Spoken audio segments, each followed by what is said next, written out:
Welcome to the Awaken Blue and Healthy Senior Lighting initial podcast. It's very exciting for us. I'm sure it's always exciting for you who are listening to our very first. You get to hear all of our mistakes and all the things we're going to talk about today, which are related to light, sleep, health, alertness, vitality. How's your brain affected by light? Since the dawn of time, our active, productive light source was daylight. And our artificial light source was fire. About 135 years ago, we came up with another artificial light source, electric light. How has that changed? And then recently, LEDs, there's different spectrums in all these lights. And we're going to get into some deep weeds today to give you guys kind of an understanding of exactly how all of these things interact. So my guest today, my name is David Thompson, and my guest today is the inimitable, brilliant scientist, neuroscientist, Doug Steele. Welcome, Doug. Thank you, David. Thanks for coming. Great to be here. Great to be here. So tell us a little bit about your background real quick. You got a PhD in basket weaving? Yeah, that's right. No, I started off, I've always had an interest in biology and in science, and went through school and college and graduate school. I got a master's degree from University of Florida here in psychobiology, looking at the psychological effects of the brain. And then I went and worked in the pharmaceutical industry. And I worked in neuroscience, developing drugs to treat depression and psychosis and stroke and appetite control. And then I went back to graduate school, went to Columbia University, got a degree in pathology and then a degree in pharmacology. And then at that point, I really got interested in alternatives to the use of drugs. I'd seen what drugs do to people. So drugs have a lot of side effects. They dope people up, they slow them down, and they're not healthy for us. They're not natural.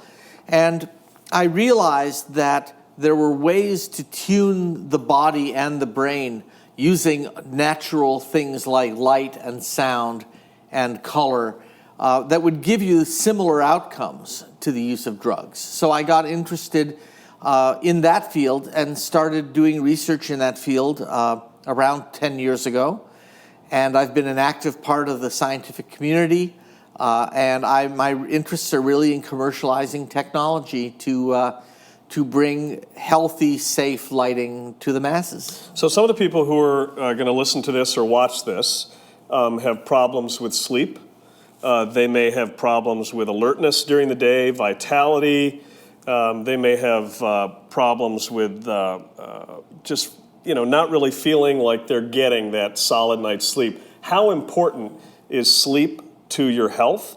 And how difficult is it, or easy is it, to screw up your sleep cycles by getting the wrong light at the wrong time of day? What does that look like? Yeah, well, sleep is a critical part of life, obviously, and there's sort of a running debate between sleep scientists and neuroscientists about whether you stay awake in order to go to sleep or do you go to sleep in order to stay awake. So it's two sides of the same coin, and the brain operates in this opposing method of opposing processes where you turn some systems on and other systems off. And the underlying mechanism of that is light. So light is the factor that turns on certain systems, turns off others. So the problem is in society today, we're exposed to a lot of light that doesn't benefit our health and that causes unintended consequences. So you're exposed to bright light on roadways when you're driving at night. You're exposed to street light coming through your window. Your phone light. There's a huge problem. And so it's the amount of light coming from your phone in combination with you being constantly engaged in that content that really causes a problem. So what are some of those problems? Before you get into what are some problems that result from that? That these people are experiencing? So there's problems associated with your quality of life at night, and then there's the problems during the day. So the problems at night is if you've been exposed to too much rich blue light that looks like the light of the midday sun, then at bedtime, you're sending your body the cue that, hey, I should be awake and perky, and your body doesn't have the chance to adapt and get ready to fall asleep, because the body has to prepare for sleep over the course of about 40 minutes. Your body temperature drops and your mental thought processes slow down, and then that will lead to ensuring that you have normal rhythms of sleep and patterns that allow your brain to go through the recovery and restorative functions that make it ready for the next day. So if you don't get the good quality sleep, then the next day it spills over into your waking cycle. I've heard that if you don't get that deep restorative sleep, your body kind of intuitively craves carbs and caffeine. Yes. One of my two favorite food groups. Yes, that's exactly right. It turns out that the control of the digestive enzymes and enzymes from the pancreas, like insulin, are all under the control of what's called the circadian rhythm, the 24-hour period that's tied to light.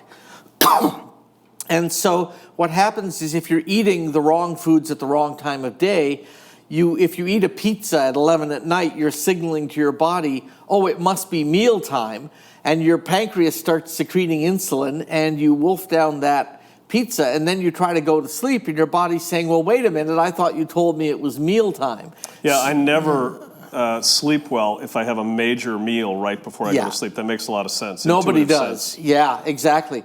So the problem is you accumulate these deficits during the sleep cycle, and then when it's time to wake up, the deck is already stacked against you. So now your body doesn't awaken properly, and instead of being fully alert and at attention, you're only half awake, and you're sort of in a fog. And particularly if you're elderly, or the older you get, the harder it is to get to a state of full alertness anyway. Part of aging is the process of the slowing down of metabolism and the slowing down of body processes. So it's really important that you have as high a sleep quality as you can at night, and then the proper body responses during the day. So the important thing is that you give your body high blue content light first thing in the morning, so that it sends the alerting signal to your body of, hey, it's time to get alert, get up, and do things. I've read that 82% of your cells are on that sleep-wake cycle. Yes. That's why we tend to go to the bathroom in the morning. That's why you have different, you actually start to feel sleepy at 2 in the afternoon. There's that dip that you have in the afternoon. Talk about that cycle during the day. What happens? What is chemically happening in your body that could be screwed up by not getting exposed to blue light during the day? Do any of our current light sources have that, for example? That's a lot to unpackage there. So first of all, every cell in the body has its own daily rhythm of increasing and decreasing. So there's a kidney rhythm and a liver rhythm and a heart rhythm. And those are all entrained by one master timekeeper in a part of the brain that entrains all these rhythms and keeps them in a cycle. Is that the SCN? That's the SCN, the suprachiasmatic nucleus. And so it's important that the SCN, as the master timekeeper, aligns itself with the amount and quality of light to reset that timer every day. So the normal rhythm that you want is the rhythm that humans were exposed to thousands and even millions of years ago. And that is that early in the morning, you go from darkness into sort of a red and yellowish light with increasing amount of blue light as the sun rises. And the effect it has on the body is that it causes an increase in release of a hormone called cortisol.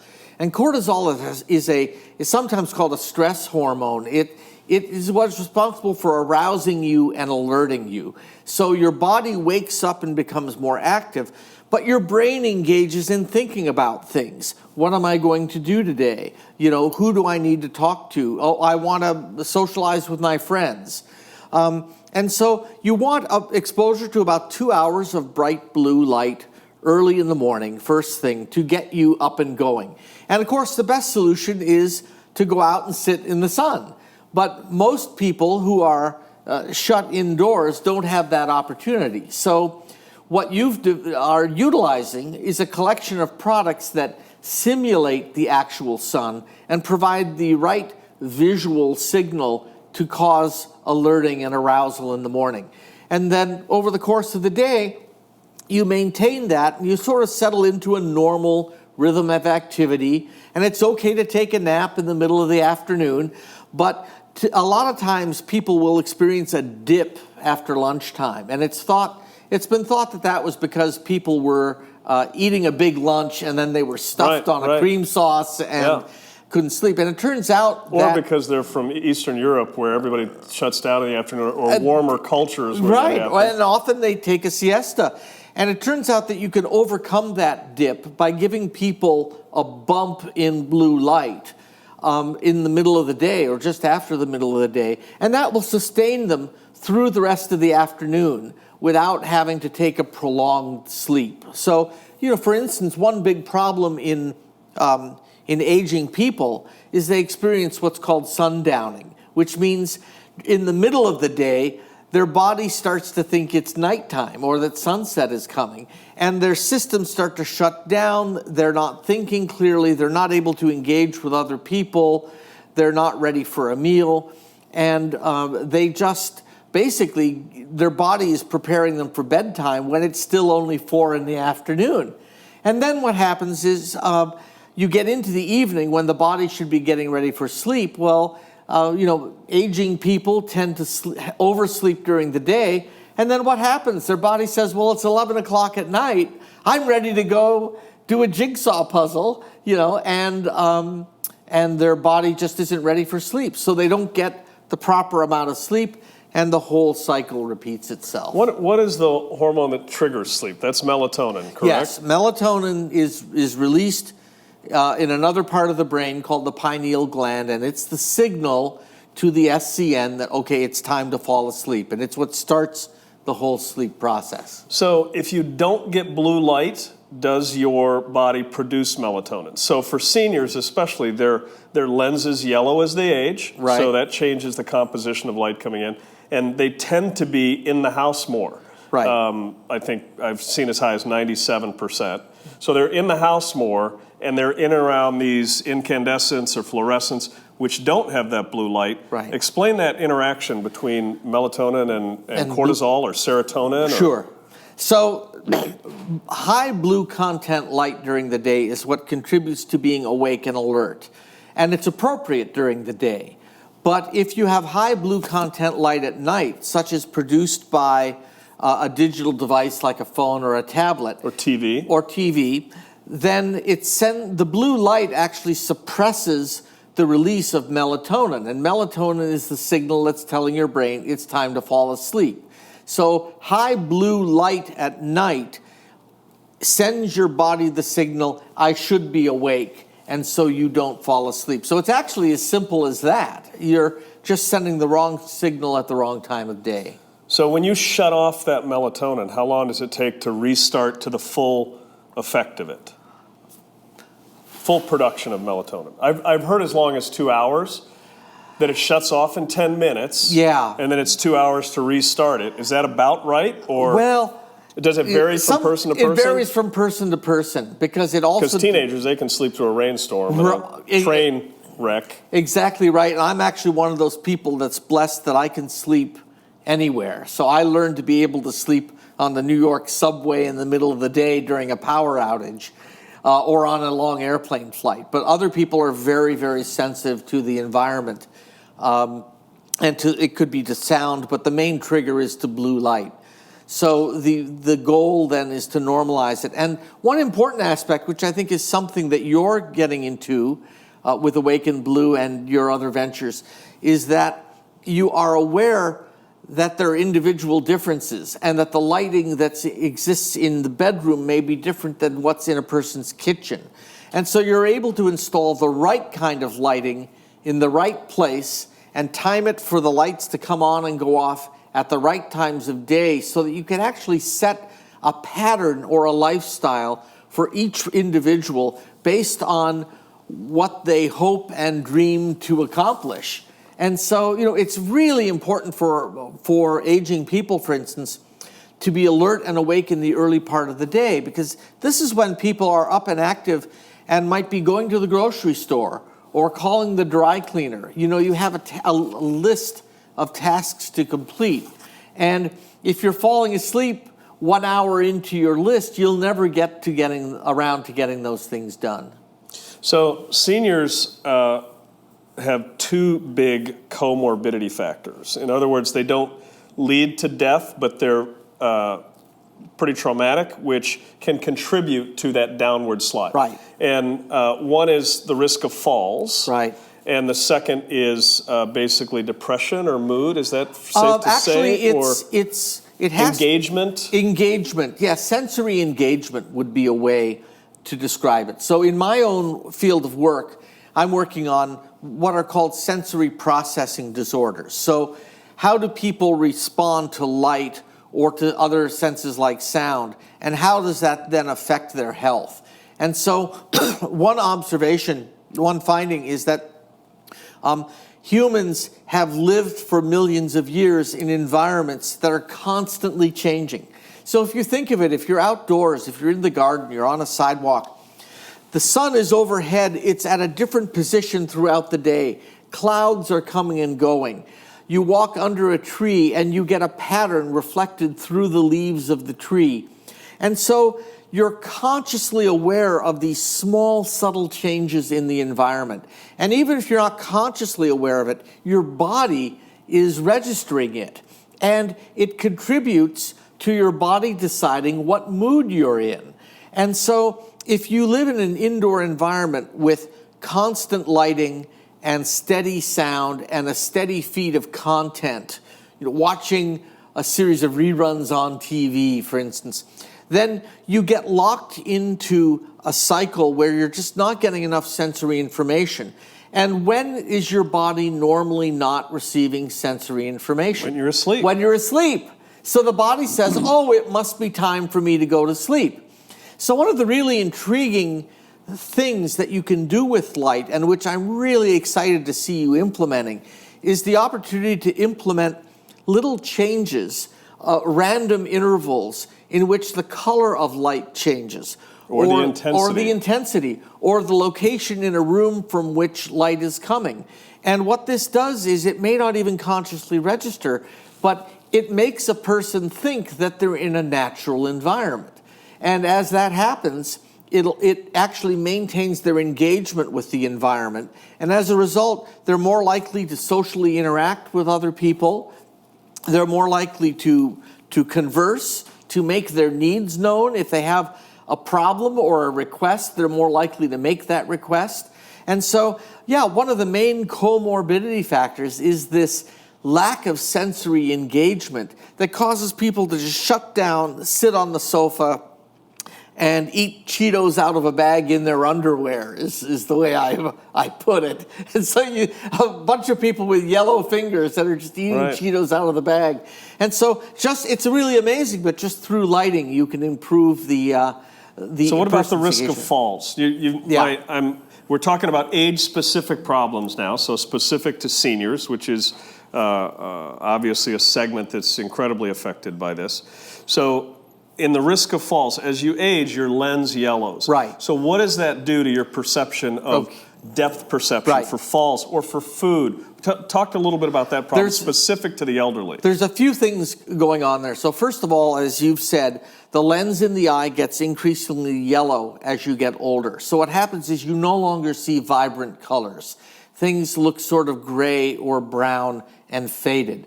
And so as a result, you have more trouble distinguishing the borders and edges of things. And so if you add blue light, you're then causing the pupil of the eye to constrict, and it allows the eye, it improves the visual acuity of the eye, which means it increases your perception of edges and boundaries. So it makes it easier to navigate through an environment. So there are a couple of causes of falls, and one of the main causes of falls, which we've known for some time, is imbalance. Your inner ear starts to deteriorate. You don't have the same balance control that you used to have, and so you're more prone to tipping over. So in order to keep your balance, you look at a visual reference. There's the lamp, there's the desk, and that's your reference to get from here to there. And so by improving the light, you improve the ability of a person to navigate through a space. Now, there was a really interesting research study done several years ago that found that the second leading cause of falls is lack of confidence.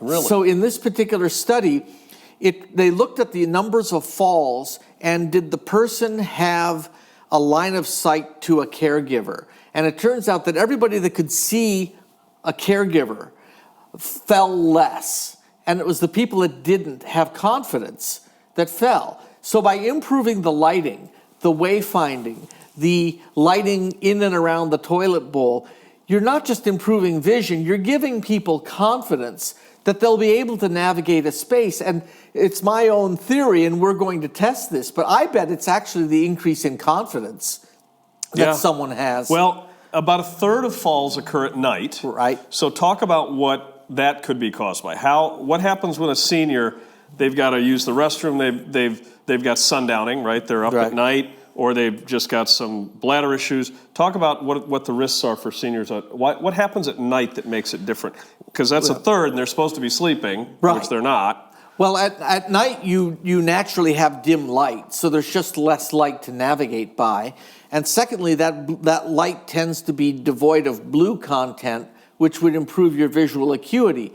And really, you don't want too much blue light there, because if you do... You don't want to alert them. You don't want to wake them up. Then you're waking them up. So you have to use a spectrum of light that is sufficient to provide vision for wayfinding, but not enough that it's going to cause that alerting response. And again, with the products you're working with and the protocols you've developed now, you found that balance between, daytime and nighttime lighting that won't cause activation of their circadian rhythms and won't cause an increase in appetite or something like that. Yeah, I was just in a nursing home the other day, and their night light was a very bright blue, and I immediately pulled that thing out and we replaced it with a darker color. Right. I think in a lot of cases, what happens with seniors, and you can validate this or not, is they get up, they've got to go to the bathroom, they do their business, they flip on the light, they do the business. Right.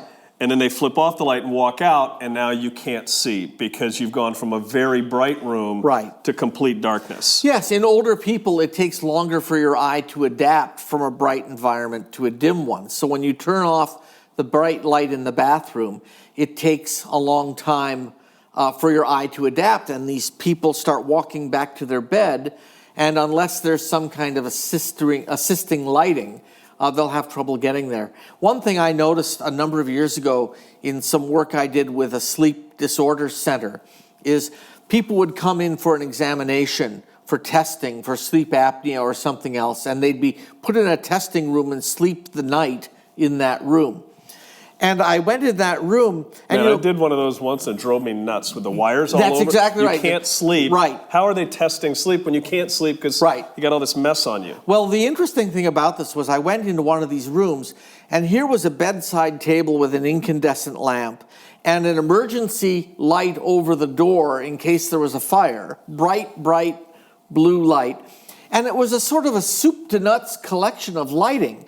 And I turned to the director of the center and I said, well, why aren't you following the national standard for lighting in the Sleep Research Center? And he said, there is no national standard for lighting in a sleep research center. So part of the opportunity is even sleep research centers where people go to fall asleep are in environments that are not optimized to falling asleep. So how on earth do you expect to do a sleep study? You and I have had other conversations on this, obviously. Doug and I have known each other for years, 7 or 8 years. We're fellow lighting nerds, obviously. You can probably tell that. But I've seen people have different sensitivities to light.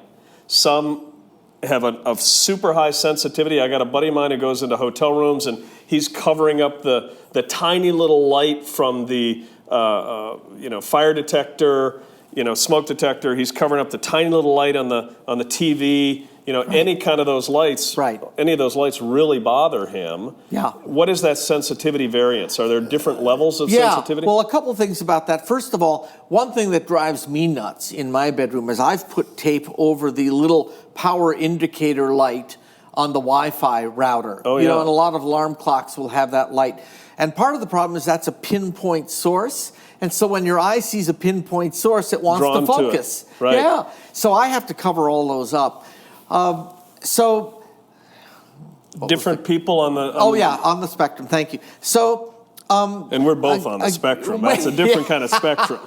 so again, part of what's really enjoyable about working with you and interacting with you is we're both following the leading edge of science. And rather than this science and these discoveries spending years in an academic lab, we're applying them in the field as quickly as we can. So in 2019, it was discovered that if you exposed people to the light from a dim little night light and then took a look at their melatonin level, it turns out that there was a 50-fold range from person to person Really? in their sensitivity to melatonin. So some people, a dim little night light, no problem. And in fact, these people could go into a bathroom and turn on a regular light bulb and they go back to sleep with no problem. And other people, like you said, are just exquisitely sensitive to any light source.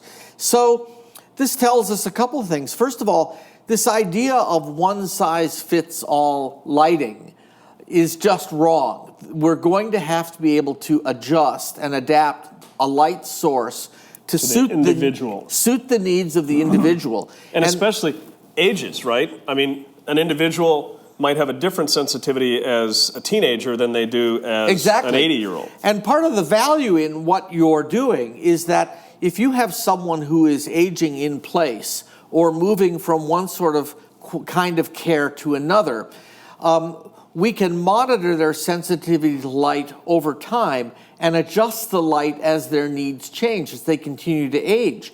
And let's say someone moves from a critical care unit to a minimal care unit. Or back home. Home. They all want to stay home, right? Right. You don't want to go in one of those. Right. You want to stay as close to home as possible. Right. But the nice thing is that because you're utilizing these smart products and you're tuning them and you have tuning instructions or parameters, that same bulb is able to follow someone from one facility to another to another. And so it becomes basically a digital companion that simply lives with the person and provides the right light in the right amount at the right time for the right desired outcome. So what do you think as, let's talk a little bit about the technology. Mm-hmm. So we had incandescent light, which has no blue in it. Fluorescents are, they've probably been around, since the 70s maybe? Yeah. So 70s, we got fluorescents, and they've got a weird spectrum. Weird, spiky, right. Right. So I remember in grade school, Roy G. Biv, red, orange, yellow, blue, indigo, violet. Mm-hmm. In those light sources, there wasn't a lot of blue, but now we have LEDs. Right. And I've heard that I've read LEDs are actually blue, and the guy who won the Nobel Prize in Science is the one who actually started putting the phosphor coatings to change the color. So now we're almost infinitely customizable on the color. So that's a big technological change, right? We've only had that option for a few years. Right. We've only really had LED lighting since 2003, and it was very inefficient. And what's happened is the technology's gotten better. There are now many, many different kinds of colors. We have much better ability to mix colors. And I think significantly, LED technology is inherently digital. And so an LED, a light-emitting source, sits on a little computer chip. And that same computer chip can include a power supply, a memory board, a communications port that allows it to talk over Wi-Fi. All my lights are on Bluetooth and Wi-Fi. Right. So now a light bulb isn't just a light bulb, it's an integrated digital device. And so I still am puzzled that people can go to big box stores and look at the row upon row of, it's very confusing. of LED bulbs. How do I buy it? How do I use it? They don't know how to program it. They don't know what to do with it. They don't know how it affects them. At the end of the day, a bulb is just a bulb. It isn't a lighting solution. It isn't a health solution. It's a source that emits light. And so think of it as the canvas that a painter would paint on. And what's needed in the market and hasn't been there is a company such as yours that is sort of the artist that takes this bulb, utilizes all of its capability to tune the color and the intensity and the timing and apply that to human health. And so that's really a good way to think of what you do, is you're an artist with light. And it's natural, right? All we're doing is taking what had been our active, productive light source since the dawn of time, bringing that indoors, taking our relaxing light source that we had since the dawn of time, and putting that at night, and never the twain shall meet, right? We're not sedating people during the day, and we're not alerting them at night. I would love to be able, I can tell you exactly how to put you out of business. And that is, okay, every person from now on is going to sleep on a cot in a sleeping bag outdoors, and you get up with the sun and you fall asleep with the sunset. I read this thing that said that you can completely reset your circadian clock by spending a week outdoors with no natural light. Well, no artificial light. I'm sorry, no artificial light. Right. So we don't have that option for a lot of us to go camping, especially as you age. Right. And who knows who can handle being without their phones. I went crazy when I was without cell signal for 3 days and went nuts.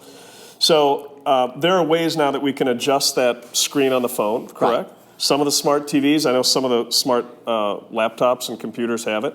Now we can fully adjust the lights. Right. We have lights with motion sensors, dimmers, and spectrum changes to change all of that. So I think you're right. I think it is kind of creating a palette for that individual person and helping them understand that they need to sleep, ideally, in complete darkness. Right. So we provide products to get them into complete darkness as well. Yeah, and let me take this to the next step, because this is really what your business is about. And that is, you've described how to use artificial light source, such as LED, to mimic what the sun would normally do for normal people. But one of the challenges with the aging population is they're not normal. They're suffering from depression. They're suffering from dementia. They're at increased risk of falls, Parkinson's disease, and a wide variety of other conditions, which could be as simple appetite management. And so in those cases, providing a normal spectrum of light or a normal amount may not be sufficient to overcome those health challenges. And the beauty of using a programmable LED lighting system is that you can actually compensate for the deficits that people need. So if someone's depressed, or stressed, stress is a great example. You can intentionally retune the light to suit their individual needs to compensate for whatever medical condition they might have. And again, I want to be clear, we are not using this in a medical way. This is for a health and well-being way. Vitality for baseline health. And, part of what we're going to be talking about in future podcasts is the future potential of actually using light in a therapeutic way to treat medical conditions. So one thing I want to touch on, there's a lot of people who watch TV before they go to bed. I can't go to sleep till I watch TV, but then they wake up exhausted. And let me just say that as I've aged, my reactions change. I don't recover like I used to. I used to be able to pull an all-nighter in college. I can't do that now. I'd be dead, right? Right. So your ability to recover changes. But people will watch TV and then they need it to go to sleep, but it's not just the light. It could be the stressors.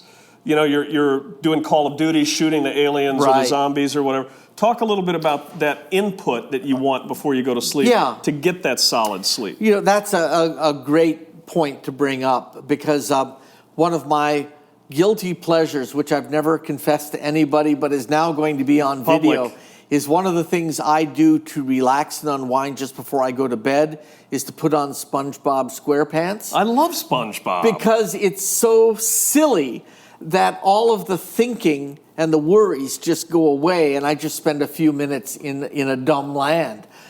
So the challenge of blue light at night is, yes, you have the alerting and arousing effects, but the other factor that limits your ability to fall asleep is what's called cognitive engagement. So if you're in a highly emotional state or you're deep in thought, if you're an accountant and you're filing tax Right. returns and you're thinking about spreadsheets and Or your columns and kid rows. problems, or your marriage, Right. or what's happening at Right. work. Their Then- mind can't turn off. Exactly. And that's a huge problem for lots of people, and they can't fall asleep. So you might say, well, how can lighting address that? Well, actually, lighting is a great modality for addressing that by de-stressing someone. So everyone may have a preferred method of decompressing, taking a hot bath, watching SpongeBob. But you can use a tunable LED light to create a palette, a color palette, and a pattern to emulate some pattern in nature, like slow waves, or colors, like pinks and purples. Or a flickering fire. A flickering fire. It's very interesting that every Airbus airplane, this is really paradoxical, but they've done the research. If you're on an overnight flight on an Airbus, the cabin lighting is purple-blue. Yeah. And so to a circadian biologist is saying, why is there blue in the cabin lighting? That's going to cause the alerting arousing effect. Well, they've done studies, and it turns out that converse to the alerting effects of blue is the relaxing effect of purple and soothing, comforting colors. And so people on airplanes exposed to that light chill out, and everybody chills, and they become compliant. They're more likely to fall asleep. The cabin crew is delighted, and that's just become standard procedure on Airbus. Yeah, I still suspect that that's keeping us awake. So I agree. I think, yeah. When I'm on the plane, I take eye shades, and we'll talk about these in another segment, or another video, and they bulb out so they don't rub on your eyelashes, and I put those on, and then I put on my Bose headphones so I can't hear the screaming kid in the engine and that noise, which I think is stressful in a plane. I fly a lot. And so... And now you've got a face mask on, too. I got the face mask on, I got the eye shades, I got the headphones, and I got a hat on. Right. It's probably disturbing. You look like the Unabomber. Right. I'm sure I get a lot of looks, and have gotten a lot of looks. So we've talked a little bit about aging, right? Seniors have obviously a lot of problems. What signals should their kids, who might be middle-aged, right? If you've got somebody who's 75, 80, 85, what signals should their children look for to be aware of the need to change the lighting, to change the environment? We talked about, I wanted to hit on this, touch on this topic, which is the appetite. So maybe you can start with the appetite. Okay. When you look for those signals that environment needs to be switched around, what is it? So my mom's 93. Gardens, I think gardeners have been shown to live longer. She's super alert. She's active. I've got a picture of her hauling her garbage can back from the front. I put on Facebook, which all of my friends mocked me for, that I wasn't out there helping her with the garbage can. I'm thinking, this is the thing that makes her so vibrant. She just finished her 300-plus page autobiography, teaches in Sunday school every week. I mean, she just ran me ragged when I stayed there for Thanksgiving. Yeah. So she obviously doesn't have these issues. Right. What is it that they should look for when they're concerned with their parents' health? That's a really good question. So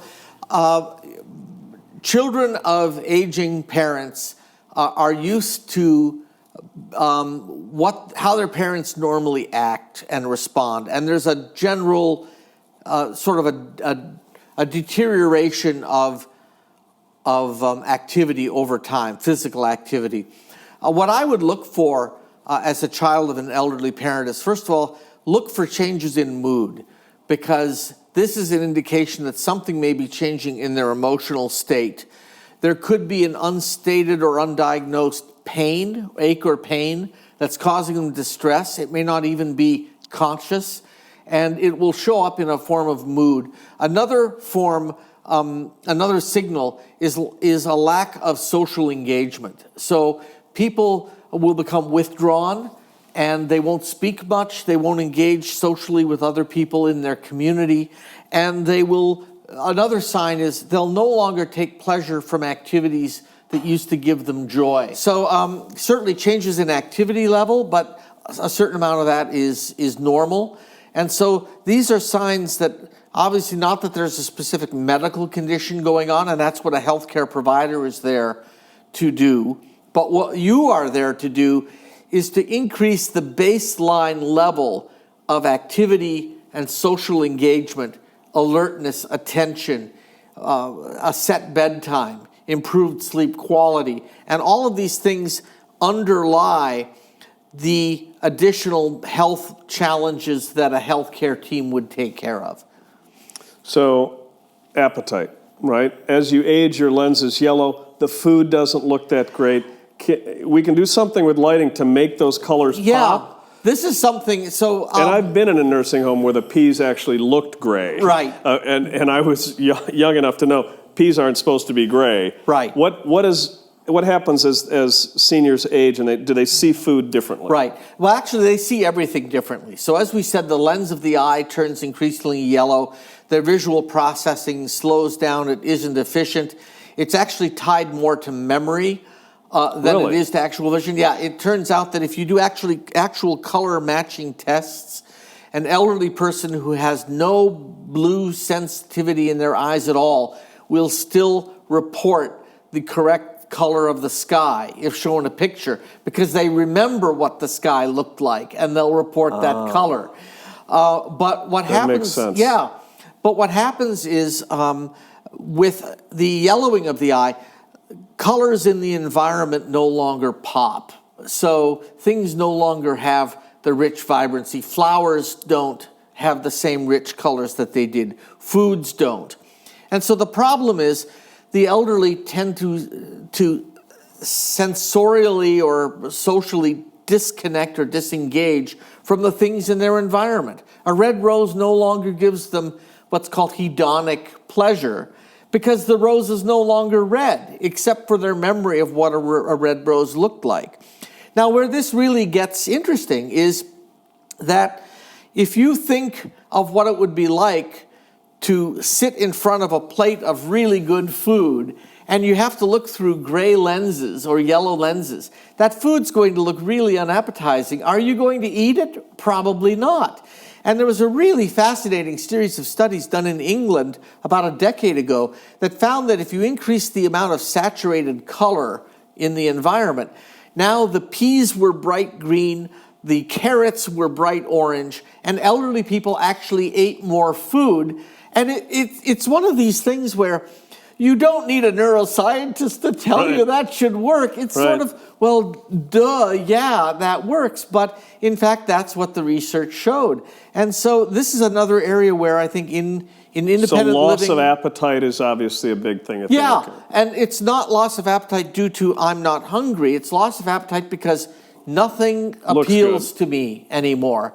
So one area, I'll be certainly doing more work in the elderly population is how do you increase the joys of life, the pleasures associated with sensory experience. And it could be sound, it could be light. I think that a lot of the deterioration and malaise and mood and even depression is due to just a loss of joy of life. And isn't that the most important thing in the world? Yeah. I'm not trying to indict the caregivers because they're incredibly perceptive, but they can't pick up on things they don't know about that only family members would know about. But the point is that anything that improves the sensory environment leads to improvements in the social environment. And I think, as many of us would suspect, it's the quality of social interactions that's what sustains the elderly. What makes us human. And we're particularly sentient. the elderly. We interact with the people around us, our family, our friends, our caregivers. Right. And that brings us to another point, which is the caregivers, right? Yeah. When you have an elderly person who is confronted with all these issues, and they might have sundowning, they might have changes in mood, it affects caregivers. Right. So caregivers are stressed. Right. And if you've got sundowning, you've got third shift workers who are already irritable, already can't get enough sleep, probably underpaid, and now they've got somebody who's wandering around, shuffling around. That's a big problem, both for the seniors and their caregivers. Well, first of all, it impacts the workforce. Especially what if they're at home, right? And then their child is taking care of them. The child's got to go to work at 7:30 in the morning, and they're up till 3 in the morning wandering around. You've got to watch them, and now you're stuck with this. Right. And again, improving sleep quality will ideally improve the length of time that they sleep, the quality of their waking life, mood, all the things we've talked about. But, you touched on something when we talk about caregivers, because, yes, the quality of life and health of older people has an impact on their kids. And so if grandma is less cranky and irritable and doesn't need as much supervision, then that leaves you de-stressed, less stressed. And one of the benefits, again, of the use of tunable lighting is that you can actually improve the quality of life of the caregivers as well. And one area we're going to be very interested in looking at is what can we do for nurses' aides, and other providers on that, especially on that third shift. On third shift on the ward, to improve the quality of their breaks and their recovery time, and then also to keep them sufficiently alert that we lower the rate of medical errors made on third shift. Yeah, I've read a statistic that 2/3 of all medical errors are third shift. Yes. 2/3 of all manufacturing errors are third shift, and there's some great data that comes out of northern climate hospitals where they're dark for a significant part of half the year, and they're light for the half the year. Way more medical errors during the winter months when they don't get sunshine. And I think I also read that sunshine is more effective than caffeine in keeping you awake. Yes.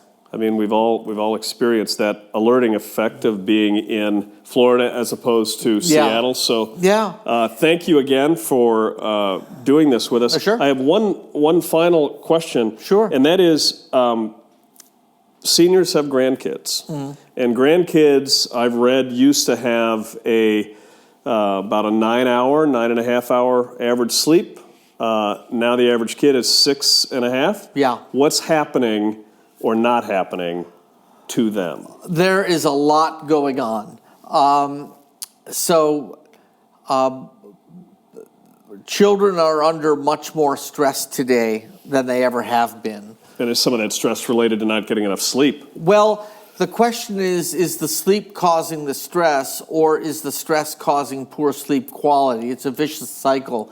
I tend to think it's the content, the aggressive nature of communication and interactions with other people that's leading to lower life quality. And of course, so you think it's that 1/3 of, like when you were watching Call of Duty at night, it's that stress, but it's always with them, and the stress about the future and getting bombarded with everything, where I think it's more environmental with their phones. No, I agree with you. I think that the biggest source of stress in that population is social media engagement.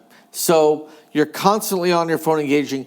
I just posted a comment about Sally. What's Sally going to think of my comment? She gave me a thumbs down. 20 other people have said, and it creates this cascade of a person in a completely artificial social hierarchy.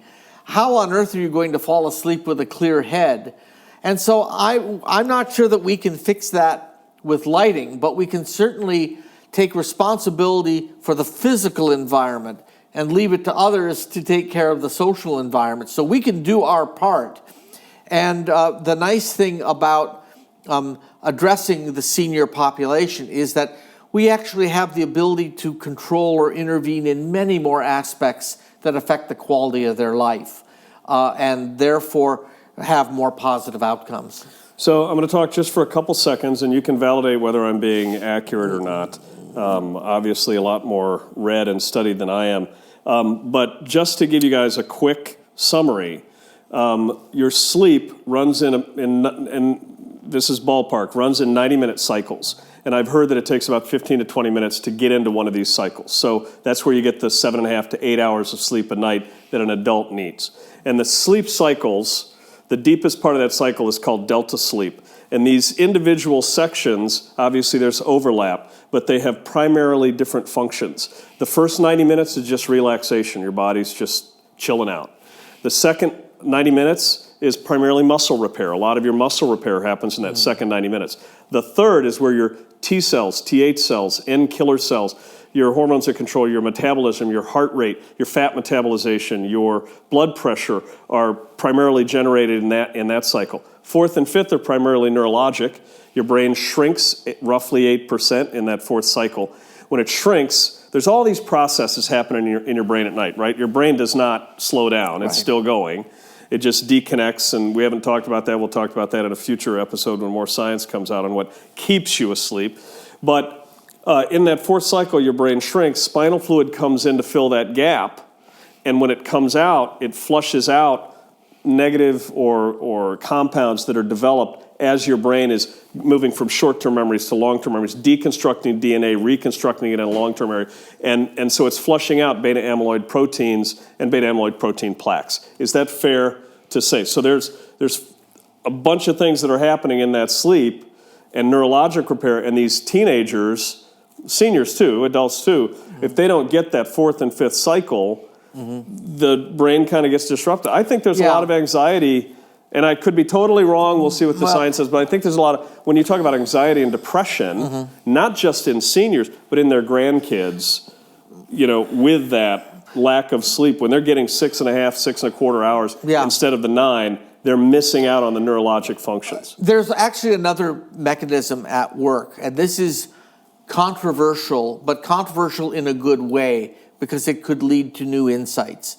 And that is, it has been theorized that over half of all children showing ADD symptoms may not be ADD at all. That ADD is massively diagnosed and medicated. And then kids are on that Adderall or Vyvanse or some of the other drugs. They can't sleep at night. They're juiced up. So here's what happens. In an adult, if you can't sleep, and you're tossing and turning, what is your mental state like? Well, you're a little cranky and irritable, but your body shuts down. You don't feel like doing anything. You lie on the sofa. Right. Children's physiology does the exact opposite. So in what's called paradoxical pediatric insomnia, children's nervous systems don't shut down. There are women who swooned when you started using those big words. In paradoxical pediatric insomnia, children's nervous systems don't shut down. They go into hyperactivity mode. So we're tired, we didn't get enough sleep, we're fading off. Children's bodies, their nervous systems go into overdrive. Gotta stay awake, gotta stay awake, gotta stay awake. So if you're diagnosing someone with ADD, is it attention deficit, or is it their reaction to not having had normal sleep? And it turns out, going with that one. One of my dream projects would be to develop a diagnostic tool that allowed you to say it's this or it's that. So, and if you think of it from an evolutionary standpoint, there's actually a really intriguing theory for this, and that is, if you were a savanna-dwelling tribe out on the plains, and you were around a campfire and you had the family groups, and you had people who, you were sort of unsettled and had trouble sleeping, you would want a certain fraction of those people to be hyper vigilant. Right. The crack of a twig, that could be a saber-toothed tiger stalking us. So, and who would you want to be most sensitive to those stimulus? The youngest, energetic, fastest runners. With the most alert ears, nose, eyes. Right.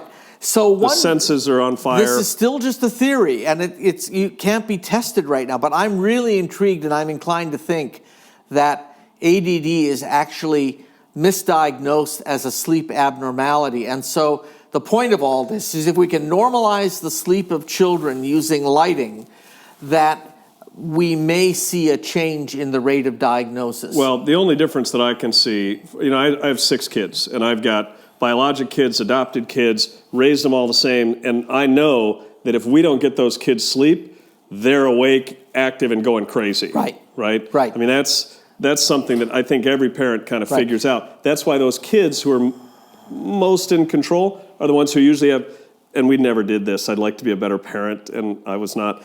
They had a rigid bedtime. Every night at 8 o'clock, you've got that kid setting out.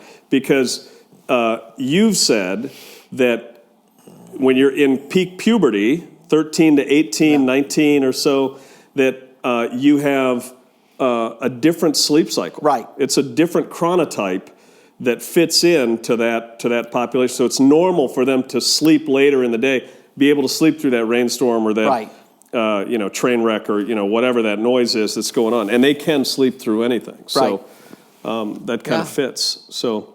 Well, we've covered a lot of data. We've covered a lot of ground in this. A lot of ground. Yeah. So I greatly appreciate your intellect, your friendship, your support, your enthusiasm and passion on changing lives with light. Yeah. I think that means a lot to both of us. Yeah. So, thank you. I greatly appreciate that. Thank you guys for watching or listening. And this is episode 1. I hope you didn't get bored.